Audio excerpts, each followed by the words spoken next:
అక్క చెప్పండి, ఎట్లా చూస్తున్నారు? మీరు ఎల్బీ నగర్ నుంచి ఇక్కడ రావడం జరిగింది. ముఖ్యంగా మీద కూడా కొంచెం ఒక రకంగా బాధ అయితే కనిపిస్తుంది. ఎందుకు?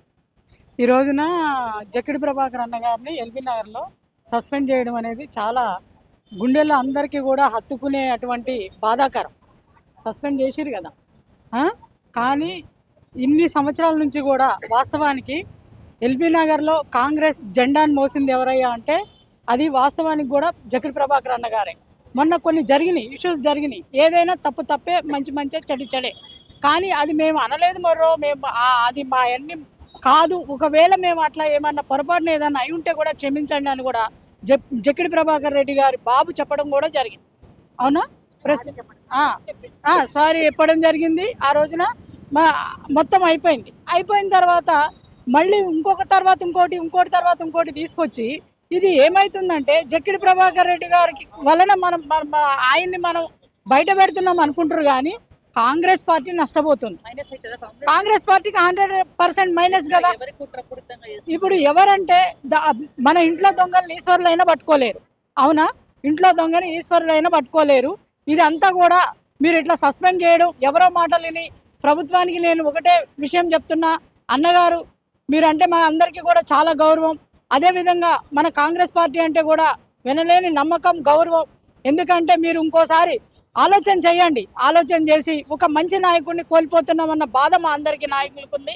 ఎందుకంటే కార్యకర్తలుగా మేము కొన్ని విషయాలు ఆయన వెనకాల ఉండి 20 సంవత్సరాలుగా చూసాం కాబట్టి ఒక మంచి మనిషిని కోల్పోతున్నాం అనే బాధతో ఇవాళ గాంధీ భవన్ వరకు రావడం జరిగింది. కనుక మీరు ఇంకొకసారి ఆలోచన చేయాలన్నా ఆలోచన చేసి మీరు జక్కిడి ప్రభాకర్ గారి విషయంలో కరెక్ట్ నిర్ణయం తీసుకోవాలని చెప్పి మా కార్యకర్తలు మేము అందరం ఎల్బీనగర్ నియోజకవర్గం అక్క చెల్లెళ్ళు అందరం కూడా అనుకుని ఇక్కడికి రావడం జరిగింది. ఒకసారి మీరు మరొకసారి ఆలోచన చేసి వెంటనే ఆయన్ని ఏదైతే అన్నారో అది ఆ మాటని వెనక్కి తీసుకోవాలని చెప్పేసి మా అందరి ఆలోచన, కోరిక. అంటే మహిళగా చాలా మంది మహిళలు కూడా ఈ రోజు రావడం జరిగింది. అసలు ఆయన చాలా క్లియర్గా ఒప్పుకుంటాను, నేను మాస్ లీడర్ని, మంచికి చెడుకి ప్రతి దాంట్లో నేను ఉంటాను అని చెప్పేసి. సో ఎవరు చేస్తున్నారని చెప్పేసి మీరు చెప్పలేదు.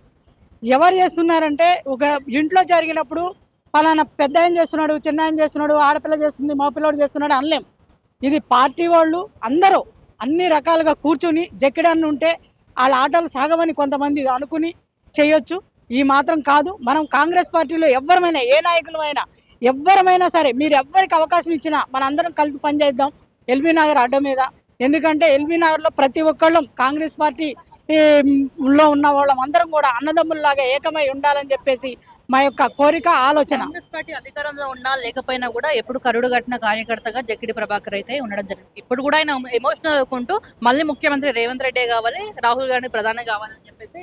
రాహుల్ గాంధీ గారు అంటే చాలా ఇష్టం అన్నగారికి. అసలు ఆ కాంగ్రెస్ జెండా అంటేనే ఆయన గుండె. కాంగ్రెస్ జెండా ఉంటే వాళ్ళ బాబు కూడా చెప్పాడు, చరణ్ రెడ్డి గారు కూడా, మేము చనిపోయినా కూడా ఈ కండవాన్ దీవని చెప్పారు. అట్లా ఆ మాట చెప్పిన తర్వాత కూడా మేము చనిపోయినా కండవా దీయననే నాయకుడు ఎవరైనా ఉంటారా?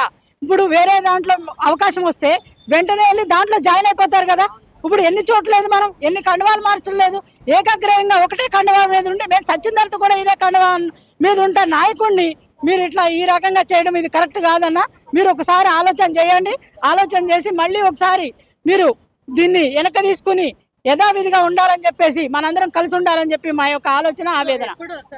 అంత పని చేసినా కూడా ఎప్పుడు కూడా కాంగ్రెస్ పార్టీ గుర్తించిన సందర్భాలు అయితే లేవు. ఆయనకు టికెట్ ఇవ్వడం కావచ్చు, ఇంకేదైనా కావచ్చు, చేయడం అయితే లేదు. అయినా కూడా ఎందుకు కాంగ్రెస్ ని పట్టుకొని మాట్లాడుతున్నాడు?